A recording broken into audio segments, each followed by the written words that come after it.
Hello guys, welcome to our channel six alliance. Six alliance पे आपका बहुत बहुत स्वागत है। और आज हम भारतीय संविधान की सीरीज़ के तहत है वो विधेयकों को कंटिन्यू करेंगे। और लास्ट लेक्चर में हमने है वो साधारण विधेयक के बारे में देख लिया था। और हमने देखा था कि विधेयक है वो कितने प्रकार के होते हैं। और बेसिकली उसमें से हमने है वो साधारण विधेयक देख लिया था। और उसके बाद में टोटल 4 प्रकार के बिल हम मान सकते हैं। पहला साधारण विधेयक, दूसरा धन विधेयक, तीसरा वित्त विधेयक और चौथा है संविधान संशोधन विधेयक। तो बेसिकली 4 है वो मुख्य रूप से है वो। और इनको है वो किस सदन में प्रस्तुत किया जाता है या दोनों सदनों में प्रस्तुत कर सकते हैं। उसके बाद में राष्ट्रपति की सहमति किस पर प्रस्तुत करने से पहले ज़रूरी होती है। और बिल को कम से कम कितने महीने तक है वो रोक सकती है राज्यसभा, कितने दिन के लिए रोक सकती है। और किन बिलों को लेकर है वो संविधान संशोधन और धन विधेयक को छोड़कर है बाकी पर जो 108 के तहत है वो जॉइंट सीटिंग या संयुक्त अधिवेशन है वो बुला सकते हैं। तो इन चीज़ों के बारे में देखेंगे। और आज हम स्टार्ट करेंगे कि जो धन विधेयक है उससे संबंधित है भारतीय संविधान में है वो क्या प्रावधान किए गए। धन विधेयक तो भारतीय संविधान के है वो अनुच्छेद 110 में परिभाषित किया गया है कि धन विधेयक क्या है। और उसमें से कुछ ऐसे सब्जेक्ट्स दिए गए हैं जिसमें ये डिफाइन किया गया कि अगर ये सब्जेक्ट है तो उसको है वो धन विधेयक है हम मानेंगे। तो उसको है वो एक एक करके देख लेते हैं। सबसे पहला आप देखेंगे कि अगर कोई विधेयक है वो कर से संबंधित है, यानी जो बिल लाया जाता है वो कर से संबंधित, जैसे उस पर अधिरोपण हो गया, अगर उसमें कुछ चेंजेस करने हैं, परिवर्तन करना हो, या उत्साह या उसमें कुछ भी अगर चेंजेस करने हो तो वो है वो धन विधेयक के तहत आ जाएगा। और दूसरा इसमें होगा कि संचित निधि से अपन धन निकालना, संचित निधि से, संचित निधि के धन से संबंधित कोई भी देखो वो भी इसी के तहत आएगा। और आकस्मिक निधि को भी हम शामिल करते हैं कि उसमें से धन निकालना, जो जमा करना निकालना वगैरह, ये आकस्मिकता निधि भी इसमें शामिल है, संचित निधि भी है, कर से संबंधित प्रावधान है। और उसके बाद हम देखते हैं कि अगर जो भारत सरकार द्वारा उधार या प्रतिभूति वगैरह उस टाइप का अगर कोई भी प्रावधान उस विधेयक में उल्लेख हो तो वो भी है वो धन विधेयक के तहत है वो काउंट होगा। और उसके बाद में जैसे आपने देखा था कि संचित निधि और आकस्मिक निधि, और एक ये होता है कि जो भारत की संचित निधि पर जो व्यय होता है ना, भारित व्यय, उससे संबंधित हो, ठीक है, भारित व्यय। और एक होता है लोक लेखा। तो इन संबंधित जितने भी प्रावधान है, अगर ये प्रावधान कोई बिल फुलफिल कर रहा है तो वो धन विधेयक में है वो काउंट होगा, क्योंकि फिर वो विधेयक है वो धन विधेयक होगा। अब यहाँ पे ये चीज़ कही गई है कि आर्टिकल 110 के तहत है वो धन विधेयक को है वो परिभाषित किया गया है। उसके तहत है वो धन विधेयक में ये परिभाषा है कि अगर ये प्रावधान है तो वो धन विधेयक होगा। और जैसे कि यहाँ पे फिर ये धन विधेयक में होता है कि कुछ परिस्थितियाँ ऐसी होती है, और तो इसीलिए है इसमें धन विधेयक जो प्रस्तुत किया जाता है उससे पहले ही राष्ट्रपति की अनुमति इसलिए ली जाती है कि बाद में वो मना कर ही नहीं सकते। नहीं, धन विधेयक में है वो लोकसभा से पास होकर राज्यसभा में जब भी जाता है तो राज्यसभा के पास इतनी पावर नहीं रहती है कि वो धन विधेयक को ज़्यादा दिन तक रोक सकते, ज़्यादा से ज़्यादा है वो 14 दिन के लिए रोकेंगे। ये प्रक्रिया आगे देखेंगे। उसके पहले देखते हैं का अनुच्छेद 109 और 110। 110 अभी हमने देख लिया था जिसमें कि धन विधेयक क्या क्या प्रावधान होनी चाहिए वो विधेयक है वो धन विधेयक कहलेगा। तो हमने है वो ये जितने भी प्रावधान देखे हैं, कर, संचित, आकस्मिकता, उधार, भारित और लोकलेखा, अगर ये सारे हैं वो डिफाइन हो जाते हैं, फुलफिल हो जाता है, तो वो आर्टिकल 110 के तहत है वो धन विधेयक आ जाएगा। अब 109 क्या है?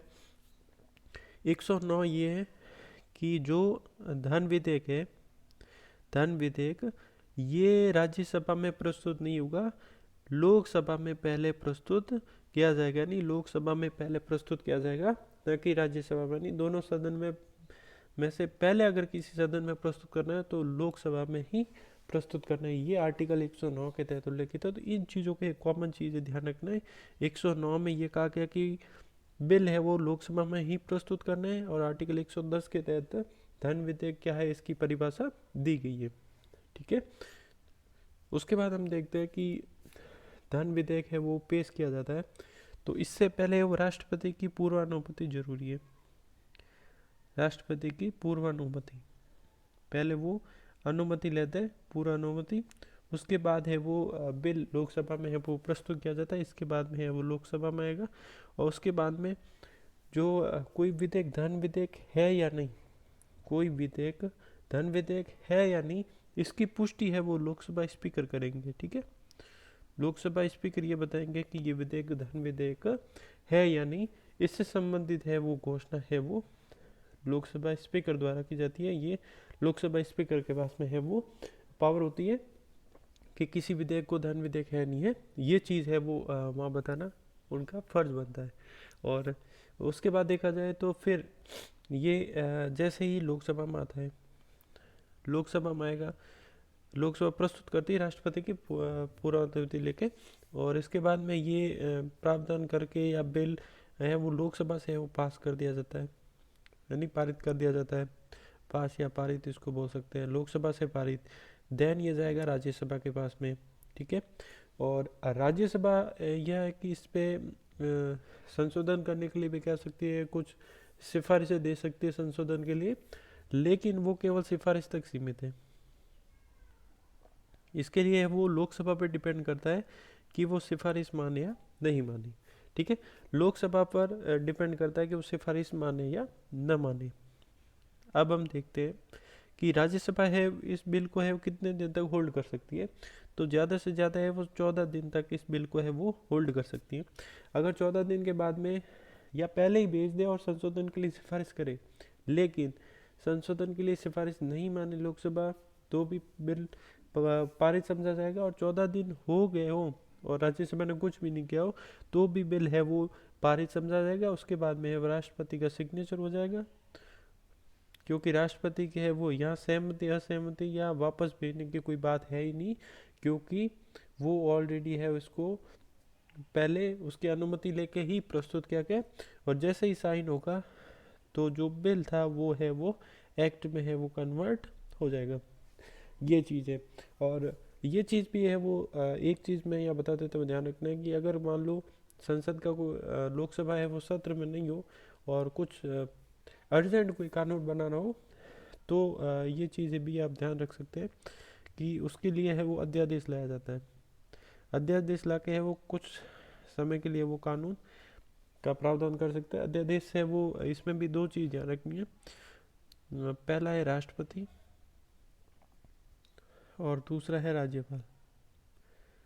ठीक है, और इन दोनों के है वो आर्टिकल ध्यान रखने की किसके तहत है, तो इसका ध्यान रखना 1 2 3 और इसका ध्यान रखना है 2 2 1 3। अब यहाँ पे देख लीजिए राष्ट्रपति का 123 और राज्यपाल का 213। ठीक है, राष्ट्रपति का 123 और राज्यपाल का 213, यानी आर्टिकल है सिमिलर, बट ये ध्यान रखना है जब कोई जैसे राज्यसभा तो है वो स्थायी सदन है, लेकिन लोकसभा है कभी सत्र में नहीं हो, तो और राज्यसभा भी हो सकता है उसमें सत्र चल रहा हो, लेकिन उस टाइम है वो राष्ट्रपति द्वारा अध्यादेश लाकर है वो कानून लाया जा सकता है। ये राष्ट्रपति के पास भी पावर है और राज्यपाल के पास है वो 213 के तहत, और राष्ट्रपति के पास आर्टिकल 123 के तहत है वो ये शक्ति प्राप्त है। तो हम देख रहे थे कि ये ज़्यादा से ज़्यादा है वो 14 दिन के लिए रोक सकता है लोकसभा द्वारा पास प्रस्तुत। तो ये चीज़ है वो धन विधेयक ऐसे पारित होता है। धन विधेयक के लिए वो ज़्यादा पावर राज्यसभा को इसलिए नहीं दी गई कि कुछ परिस्थिति ऐसी हो जिसमें वो है वो धन जरूरी हो अलॉट होना, तो इस विशेष स्थिति में है वो लोकसभा को है वो ज़्यादा शक्ति दी गई है, क्योंकि लोकसभा है वो यहाँ प्रतिनिधित्व करती है जनता का। तो ये चीज़ है जिसके तहत, और जब संसद सत्र में न हो, ये सॉरी सदन सत्र में न हो, तब है वो अध्यादेश है वो किसी कानून के लिए लाया जा सकता है। अब हम देखेंगे वित्त विधेयक।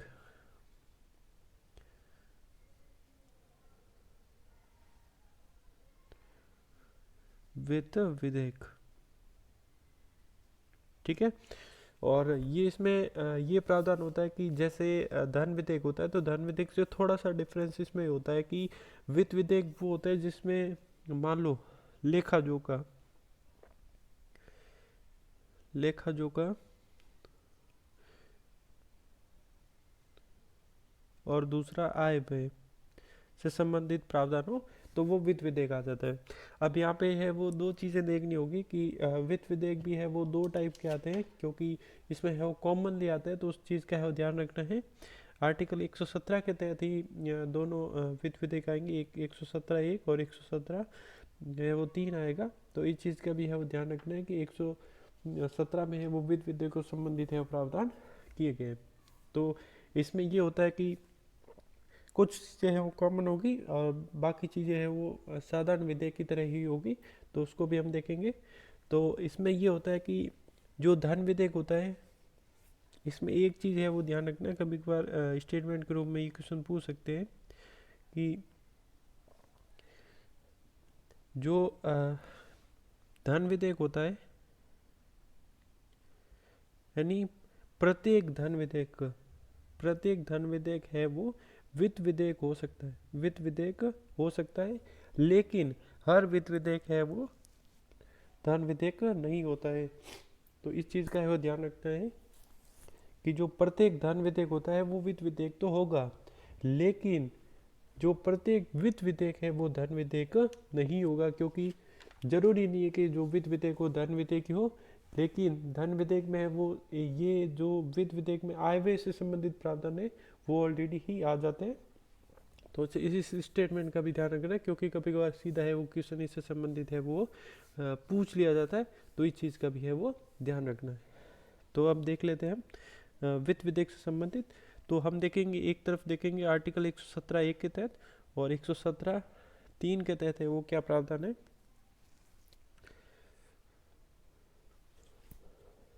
तो पहले देखते हैं कि 117 एक में ये होता है कि जैसे जो धन विधेयक होता है, धन विधेयक में ये होता है कि राष्ट्रपति की पूर्व अनुमति ली जाती है और उसके बाद ही पेश किया जाता है और लोकसभा में पेश किया जाता है। तो हम देखेंगे कि जो 117 ए के तहत जो वित्त विधेयक है वो इसमें दो प्रोसेस है वो सेम होते हैं। पहला तो ये लोकसभा में प्रस्तुत किया जाता है, लोकसभा में प्रस्तुत। दूसरा राष्ट्रपति की पूर्वानुमति, राष्ट्रपति की पूर्वानुमति। तो ये चीज़ है वो दो धन विधेयक सिमिलर होती है, और उसके बाद में है वो चीज़ें सिमिलर नहीं होगी, क्योंकि जो इसके तहत है वो बाकी प्रावधान है कि मान लो बिल पे है वो पारित नहीं हो रहा हो, तो यहाँ पे है वो 75 दिन के अंदर होना जरूरी है। तो ये होता है कि राज्यसभा और लोकसभा दोनों से पास होना जरूरी है, 75 दिन में नहीं हो तो 108 के तहत है वो यहाँ पे संयुक्त अधिवेशन बुलाया जाएगा। यहाँ पे कन्फ्यूजन नहीं होना है कि ये दो प्रावधान तो है वो धन विधेयक की तरह है, लेकिन बाकी प्रावधान है वो साधारण विधेयक की तरह है, कि उसके तहत 108 है वो संयुक्त अधिवेशन बुलाया जा सकता है वित्त विधेयक के लिए। इसलिए मैंने पहले से ही बोला था कि धन विधेयक और संविधान संशोधन विधेयक में अनुच्छेद 108 के तहत है वो संयुक्त अधिवेशन नहीं बुलाया जा सकता। बाकी विधेयक यानी साधारण विधेयक और जो वित्त विधेयक उनमें है वो बुलाया जाएगा। तो इसमें दो प्रावधान धन विधेयक तरह, बाकी में 108 के तहत आप बुला सकते हैं। और आर्टिकल जो 117 तीन है बिल्कुल है वो एज इट इज साधारण विधेयक जो पढ़ाया था, जो साधारण विधेयक में जो प्रावधान थे इसी में सेम टू सेम है, यही प्रावधान 117 तीन में उल्लेखित है। तो ये चीज़ है वो ध्यान रखनी है। और थोड़ा सा हमें है वो क्विक रिवीजन इसका कर लेते हैं कि धन विधेयक और वित्त विधेयक में है वो डिफरेंस क्या है, जैसे कि उसको है वो इजीली याद कर सके।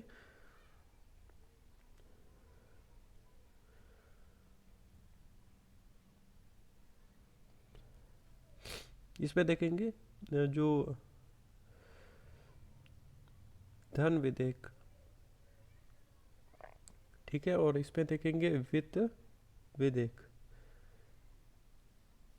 धन विधेयक है वो पारित करने की जो प्रक्रिया है वो 109 में देखी थी हमने कि 109 के तहत है वो इसको कहाँ प्रस्तुत करना है, और वही प्रक्रिया वित्त विधेयक से संबंधित है वो 117 में दी गई है जैसे हमने पढ़ा था।